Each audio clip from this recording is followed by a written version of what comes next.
Kisah ini diambil dari kisah nyata. Jangan lupa untuk subscribe biar dapat kisah-kisah horor lainnya. Selamat mendengarkan. Pada tahun 2017, Mbak Susi menikah dengan suaminya, seorang penjual sate keliling. Awalnya mereka sering berbincang dan bercanda setiap kali Mbak Susi membeli sate. Akhirnya, mereka saling bertukar nomor WhatsApp dan mulai berpacaran, lalu tak lama kemudian menikah. Setelah menikah, Mbak Susi membantu suaminya berjualan sate. Awalnya, Mbak Susi ikut berkeliling, tetapi karena tidak kuat, ia mengusulkan untuk menyewa ruko kosong di daerah Toar-Toar, Jawa Barat. Suaminya setuju, dan mereka menyewa ruko tersebut dengan biaya Rp700.000 per bulan. Usaha mereka berjalan baik dan ramai pembeli. 3 bulan setelah menikah, Mbak Susi hamil, tetapi tetap membantu suaminya berjualan, meskipun tidak sepenuh waktu seperti sebelumnya. Ketika Mbak Susi melahirkan, anaknya dititipkan kepada ibunya agar ia bisa terus membantu suaminya. Kehidupan mereka cukup dengan hasil berjualan sate. Namun, kebahagiaan mereka tidak berlangsung lama. Mbak Susi mulai merasakan hal-hal mistis seperti santet dan teluh dari sesama pedagang. Ia tidak pernah percaya dengan hal-hal tersebut, hingga suatu malam yang mencekam. Pada suatu malam Senin, saat mereka berjualan, ada 4 orang yang mengantri membeli sate. Suaminya sedang mengipas-ngipas sate di atas bara api yang panas.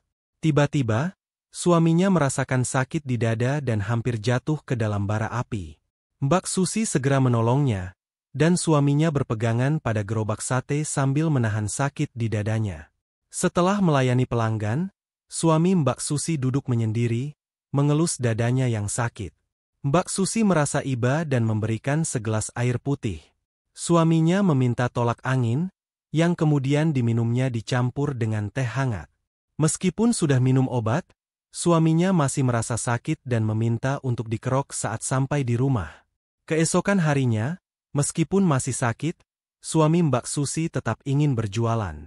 Mereka menyiapkan semua kebutuhan, termasuk membeli ayam untuk sate.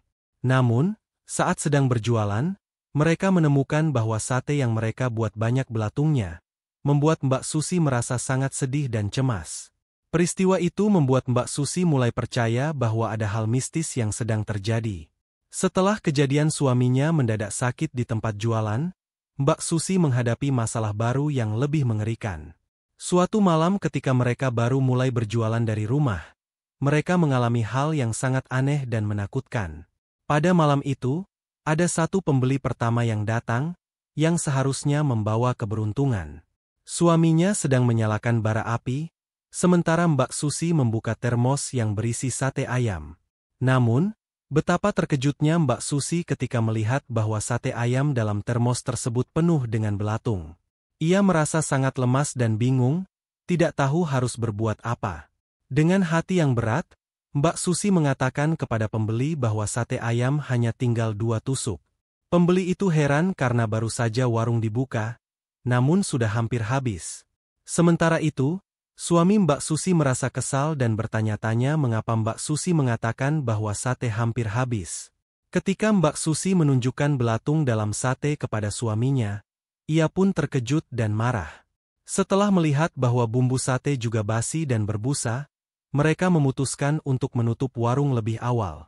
Mereka pulang dengan perasaan campur aduk dan bingung. Orang-orang di sekitar mereka bertanya-tanya mengapa mereka menutup lebih awal, dan Mbak Susi hanya bisa memberikan alasan ada keperluan mendesak. Setibanya di rumah, suaminya merasa ada sesuatu yang tidak beres. Ia menduga bahwa ada pedagang lain yang mungkin iri dengan kesuksesan mereka, karena suaminya tidak pernah libur dan dagangan mereka selalu ramai. Mereka memutuskan untuk libur sementara waktu, hingga akhirnya Mbak Susi bertemu dengan budenya. Bude Mbak Susi, yang prihatin dengan kondisi mereka, mengajak Mbak Susi pergi ke dukun untuk mencari solusi. Meski Mbak Susi awalnya ragu, namun rasa sakit hati dan kebingungannya membuatnya setuju. Ia pamit kepada suaminya dengan alasan ingin jalan-jalan bersama Bude karena merasa suntuk. Suaminya mengizinkan, tanpa mengetahui tujuan sebenarnya. Pada pagi hari, mereka berangkat ke rumah dukun. Mbak Susi berharap mendapatkan jawaban dan solusi atas semua kejadian aneh yang menimpa keluarganya. Ia ingin tahu siapa yang tega melakukan hal seperti itu dan bagaimana cara menghentikannya. Perjalanan ke rumah dukun itu menjadi langkah awal dalam upaya mereka untuk melawan kekuatan mistis yang mengganggu kehidupan mereka. Pada pagi harinya, Mbak Susi dan budenya berangkat ke rumah dukun.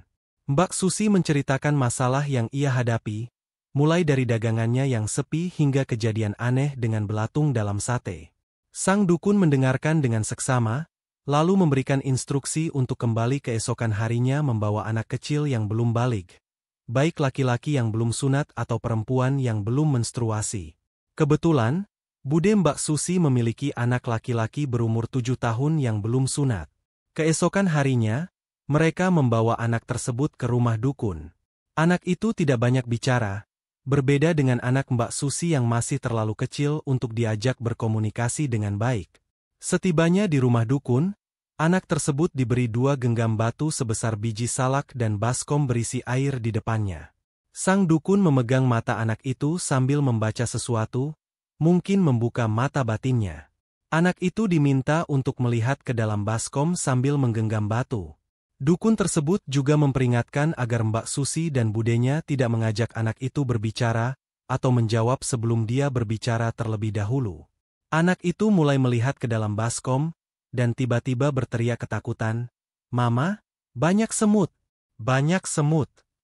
Ia memanggil budenya sambil ketakutan. Bude Mbak Susi bertanya, "Semut apa? Di mana?" Anak itu menjawab, "Di gerobak Teteh Susi. Banyak sekali semut, Mama, tolong." Sang dukun meminta anak itu untuk terus melihat ke dalam baskom. Meski ketakutan, anak itu tetap melihat dan berkata, "Mama, ada ek, ada ek." Matanya nyala besar sekali. "Mama, takut." Anak itu melihat sosok menyeramkan dengan mata yang menyala.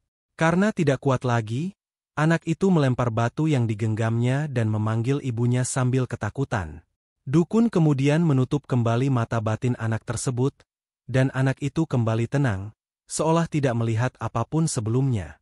Sang dukun menjelaskan kepada Mbak Susi bahwa memang ada makhluk menyerupai kambing dengan banyak semut di gerobaknya. Makhluk tersebut membuat orang-orang jijik dan enggan membeli sate mereka karena menutupi gerobak mereka. Mbak Susi, merasa ketakutan dan bingung, meminta penangkal kepada dukun tersebut. Dukun pun masuk ke kamarnya untuk mengambil sesuatu. Setelah bertemu dengan dukun, Mbak Susi kembali ke rumah dengan segenap harapan. Dukun tersebut memberi segenggam tanah yang dibungkus kain putih dan menyuruh Mbak Susi menaruhnya di laci gerobak tempat ia berjualan. Mbak Susi mengikuti saran dukun dan kemudian menceritakan semuanya kepada suaminya. Awalnya, suaminya tidak setuju dengan cara tersebut. Namun setelah mendengar alasan Mbak Susi, ia akhirnya setuju untuk mencoba. Keesokan harinya, mereka kembali ke dukun dengan membawa botol air, abu gosok, dan garam kasar yang telah diberikan oleh dukun.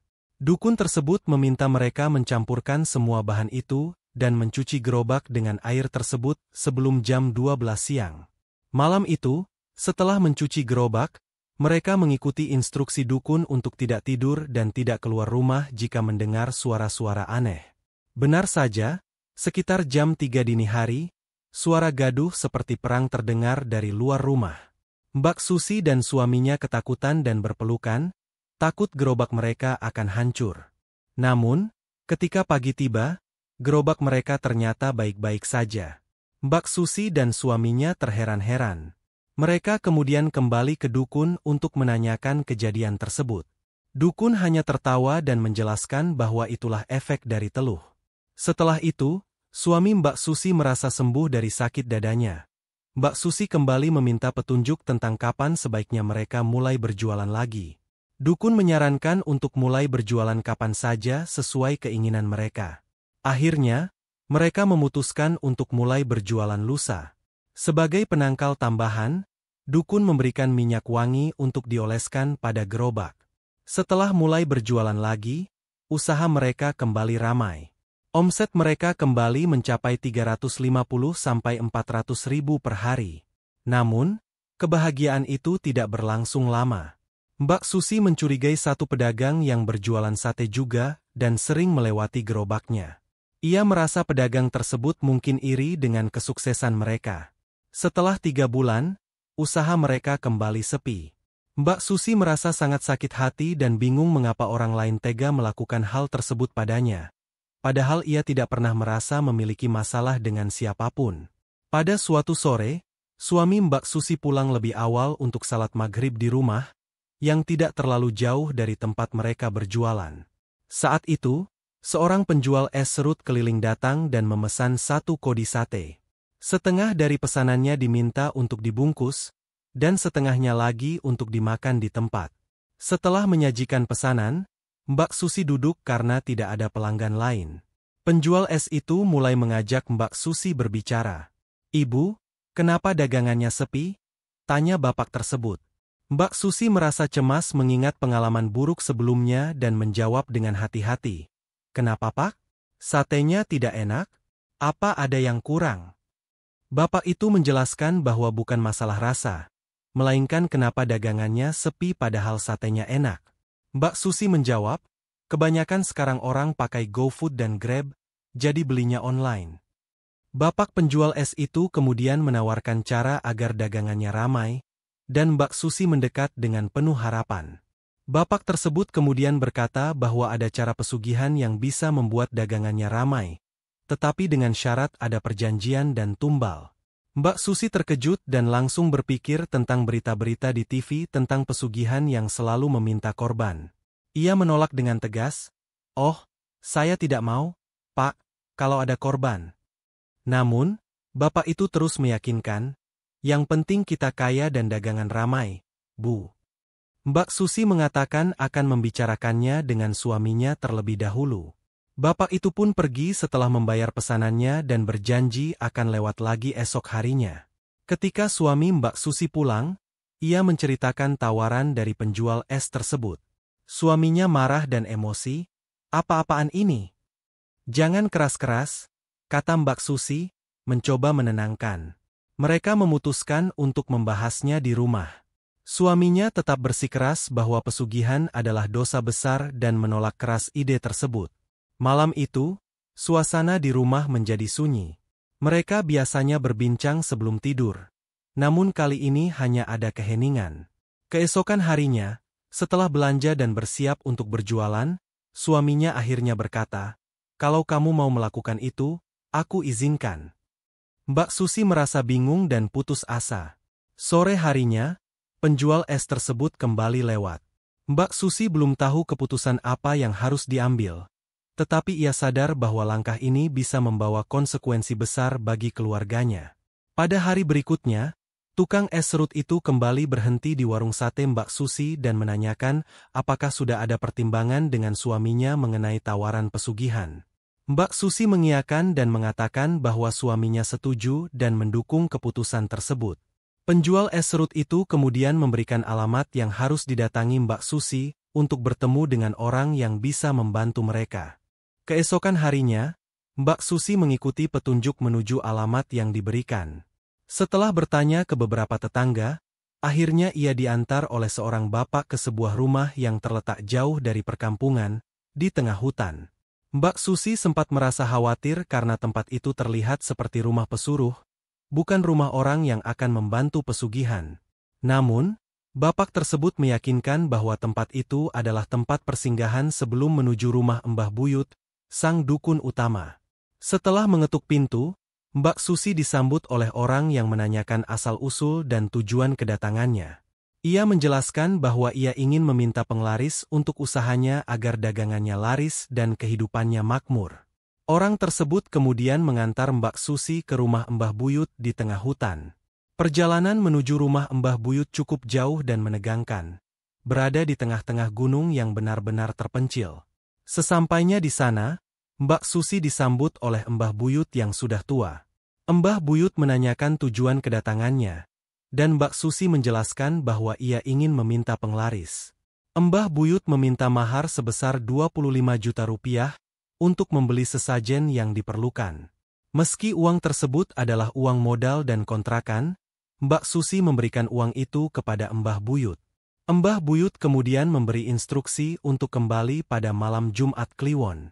Pada malam yang ditentukan, Mbak Susi dan suaminya menutup warung dan kembali ke tempat Mbah Buyut. Setibanya di sana, mereka melihat Mbah Buyut sudah menyiapkan kelapa hijau, telur, dan kembang 7 rupa sebagai bagian dari sesajen. Mbah Buyut membawa sesajen tersebut ke sebuah goa di dekat rumahnya dan meminta Mbak Susi untuk ikut masuk ke dalam, sementara suaminya diminta menunggu di luar. Ritual di dalam goa terasa sangat mistis dan menakutkan bagi Mbak Susi. Mbah Buyut mulai membacakan mantra-mantra dan mempersiapkan sesajen. Goa itu tidak terlalu dalam, tetapi suasananya sangat mencekam. Mbak Susi mengikuti semua instruksi dengan cemas, berharap hasil dari pesugihan ini akan membawa keberuntungan bagi usahanya. Setelah ritual selesai, Mbah Buyut mengingatkan Mbak Susi untuk tidak bercerita kepada siapapun tentang apa yang terjadi di goa tersebut. Mbak Susi dan suaminya kemudian pulang dengan perasaan campur aduk antara harapan dan ketakutan. Setelah memasuki goa yang tidak terlalu dalam, hanya sekitar 5 meter dari mulut goa, Mbak Susi mulai merasakan suasana yang semakin mencekam. Ritual pun dimulai, dan suara klontang-klontang gombrang terdengar 3 kali. Suara tersebut membuat Mbak Susi sangat takut, namun Mbah Buyut menenangkannya, menyuruhnya tetap tenang. Tak lama kemudian, muncul makhluk tinggi besar dengan rambut panjang acak-acakan seperti kawat cuci piring. Makhluk tersebut mengenakan baju putih yang sudah kotor. Saat berhadapan dengan Mbak Susi, makhluk itu tiba-tiba berbalik badan. Mbah Buyut menjelaskan bahwa makhluk tersebut tidak mau bersamanya. Setelah itu, datang 2 anak kecil dengan kuping panjang yang mengenakan sesuatu mirip pampers. Mbah Buyut menanyakan apakah Mbak Susi mau menerima makhluk tersebut. Namun, Mbak Susi menolak dengan tegas, mengatakan bahwa itu adalah tuyul. Mbah Buyut hanya tertawa dan makhluk tersebut pergi. Kemudian, suara klontang-klontang gombrang terdengar lagi, kali ini lebih lama dan lebih keras. Muncullah makhluk terakhir. Seorang kuntilanak dengan tubuh lebih tinggi, rambut lebih panjang, dan wajah kecil. Makhluk ini menghadap langsung ke Mbak Susi. Saat Mbah Buyut bertanya apakah Mbak Susi mau menerima makhluk ini, Mbak Susi dengan cepat menjawab, "Iya, mau." Mbah Buyut kemudian mengambil 3 helai rambut makhluk tersebut, membungkusnya dengan kain putih, dan memasukkannya ke dalam dompet Mbak Susi. Setelah itu, mereka kembali ke rumah Mbah Buyut, di mana Mbah Buyut mengambil ember berisi beras, mirip dengan pedaringan. Rambut kuntilanak tadi dimasukkan ke dalam pedaringan beras tersebut dan ditutup dengan beras. Ketika pedaringan tersebut dibuka, Mbak Susi terkejut melihat wajah bapaknya muncul di dalam pedaringan itu. Wajah bapaknya yang terlihat di dalam pedaringan membuat Mbak Susi merasa sangat takut dan bingung. Setelah ritual di rumah Mbah Buyut, Mbak Susi merasa bingung dan takut ketika melihat wajah bapaknya muncul di dalam pedaringan beras. Ketika ditanyakan maksudnya, Mbah Buyut menjelaskan bahwa bapaknya akan menjadi tumbal selama Mbak Susi menjalankan pesugihan ini. Meskipun awalnya merasa ragu dan takut, Mbak Susi akhirnya memutuskan untuk tetap melanjutkan ritual tersebut dengan keyakinan bahwa ia ingin kaya dan sukses dalam hidupnya. Ketika keluar dari rumah Mbah Buyut, Mbak Susi melihat suaminya sedang berbincang dengan orang yang mengantarnya ke sana. Orang tersebut menceritakan bahwa banyak pedagang yang sukses besar setelah melakukan pesugihan, bahkan hingga membuka restoran dengan banyak cabang. Suaminya yang awalnya menolak pesugihan kini mulai tertarik dan berharap kehidupan mereka akan menjadi lebih baik. Mbak Susi menyimpan 3 helai rambut kuntilanak yang diberikan oleh Mbah Buyut. 1 helai disimpan di laci lemari, 1 di dompet, dan 1 lagi di laci gerobak tempat mereka berjualan sate. Pada hari pertama mencoba pesugihan, Mbak Susi merasa sangat deg-degan dan takut tidak berhasil. Namun, hasilnya luar biasa. Dagangan mereka yang biasanya habis sekitar jam 10 malam, kini habis hanya beberapa jam setelah buka. Mereka memutuskan untuk menambah porsi dagangan pada hari-hari berikutnya. Perlahan, omset mereka meningkat dari Rp400.000 hingga mencapai Rp8 juta per hari. Dengan omset yang terus meningkat, Mbak Susi dan suaminya mulai mempekerjakan karyawan. Setiap kali mereka buka, Antrean pelanggan sudah mengular panjang sebelum mereka membuka gerobak. Orang-orang rela antri untuk membeli sate mereka, membuat Mbak Susi merasa senang namun juga cemas, memikirkan efek pesugihan yang telah mereka lakukan. Kehidupan mereka berubah drastis. Mbak Susi dan suaminya bisa membeli barang-barang yang dulu hanya mereka impikan. Namun, di balik kesuksesan tersebut, Mbak Susi selalu merasa ada bayangan gelap yang mengintai, mengingat bahwa kesuksesan ini datang dengan harga yang sangat tinggi. Setelah menjalani ritual dan mulai merasakan peningkatan pesat dalam bisnisnya, Mbak Susi melihat bahwa semakin banyak orang dari jauh yang datang ke warungnya. Meskipun tidak ada promosi di media sosial, popularitas satenya meningkat dengan cepat. Hal ini membuat tetangganya semakin iri, namun mereka tidak berani melakukan teluh lagi karena takut akan efek dari pesugihan yang dijalankan Mbak Susi. Mbah Buyut mengingatkan Mbak Susi untuk mencuci rambut kuntilanak setiap tanggal 14 malam bulan purnama dengan darah manusia. Mbak Susi awalnya bingung mencari korban, tetapi Mbah Buyut meyakinkan bahwa darah bisa dibeli di rumah sakit. Jika tidak tersedia, ayam hitam bisa menjadi pengganti. Dengan mengikuti instruksi tersebut, usaha Mbak Susi semakin sukses. Dia bahkan bisa mempertimbangkan untuk membeli ruko tempat dia berjualan, yang sebelumnya hanya dikontrak. Ruko tersebut dimiliki oleh seorang pelanggan tetapnya yang dipanggil Oo. Setiap kali Mbak Susi memiliki keinginan besar seperti membeli rumah atau mobil, dia memanggil Buyut Kunti di kamar pada malam hari dan menyampaikan permintaannya. Keajaiban terjadi saat pelanggan datang berbondong-bondong. Pembeli semakin banyak, dan karyawan Mbak Susi kewalahan melayani. Tak lama setelah itu, Oo datang ke warung dan menawarkan untuk menjual ruko tersebut seharga 1,2 miliar rupiah dengan cicilan tempo 8 bulan. Mbak Susi pun setuju. Namun, menjelang 1 tahun dari ritual pesugihan, bapak Mbak Susi mulai sakit-sakitan. Kakinya sakit, kepala pusing, dan perutnya mual. Setelah diperiksa ke rumah sakit, dokter menyatakan bahwa bapak tidak memiliki penyakit apapun dan hanya diberikan vitamin. Namun, kondisi bapak semakin memburuk hingga koma. Ibu Mbak Susi yang curiga membawa bapak ke dukun, yang kemudian mengungkapkan bahwa salah satu anaknya melakukan pesugihan. Mendengar ini, ibu Mbak Susi terkejut dan bertanya siapa yang melakukan pesugihan tersebut. Dukun tersebut menjawab bahwa anak perempuannya yang pertama, yaitu Mbak Susi, yang melakukan pesugihan. Ibu Mbak Susi menangis histeris setelah mendengar kabar tersebut. Mbak Susi merasa bersalah dan hancur hatinya. Meskipun ia mendapatkan kekayaan dan kesuksesan yang diimpikan, harga yang harus dibayar sangatlah besar. Bapaknya menderita karena tindakannya, dan kini Mbak Susi harus menghadapi konsekuensi dari keputusan yang telah diambil. Setelah mendengar dari dukun bahwa bapak Mbak Susi menjadi tumbal pesugihan, Mbak Susi merasa sangat bersalah.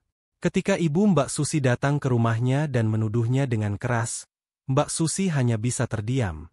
Ibunya marah besar, menuduh Mbak Susi sebagai anak yang tidak tahu diri dan mengingatkannya bahwa bapak mereka sekarang sedang koma di rumah sakit. Mbak Susi merasa sangat kecewa dengan dirinya sendiri.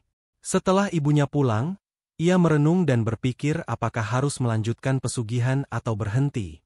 Akhirnya, ia memutuskan untuk meminta maaf kepada ibunya dan menghentikan pesugihan.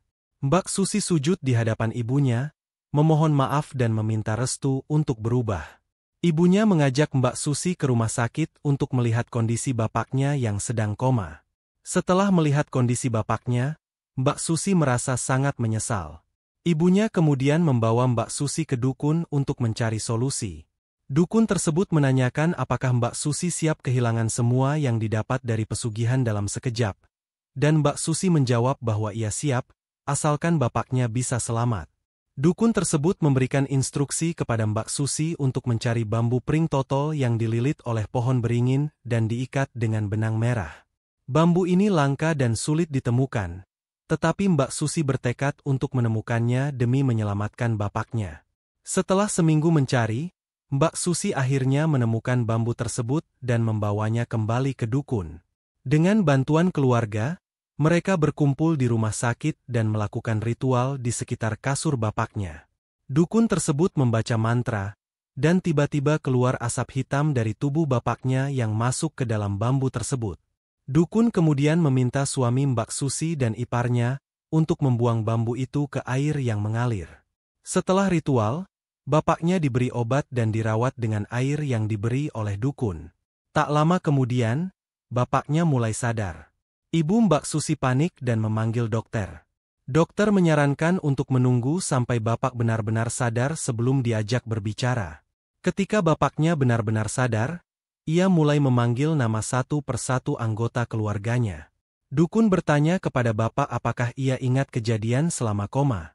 Bapak mengatakan bahwa ia tahu anaknya, Susi, yang membawanya ke alam lain demi harta kekayaan.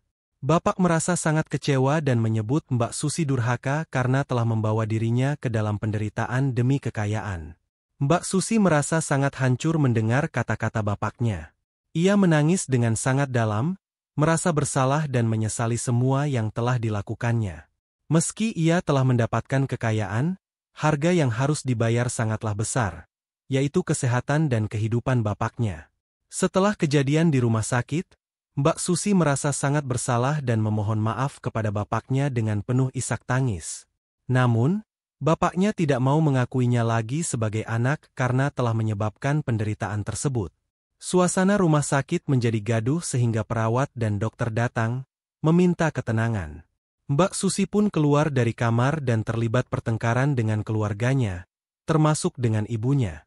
Meski akhirnya bapak Mbak Susi memaafkannya, satu persatu hartanya mulai melorot. Usaha sate yang tadinya ramai kembali sepi, pembeli berkurang, dan omset menurun drastis. Banyak dagangan yang tersisa dan terbuang. Dalam upaya mempertahankan usahanya, Mbak Susi menggunakan harta yang masih ada untuk modal. Namun lambat laun semuanya habis. Cekcok dengan suami menjadi hal yang biasa.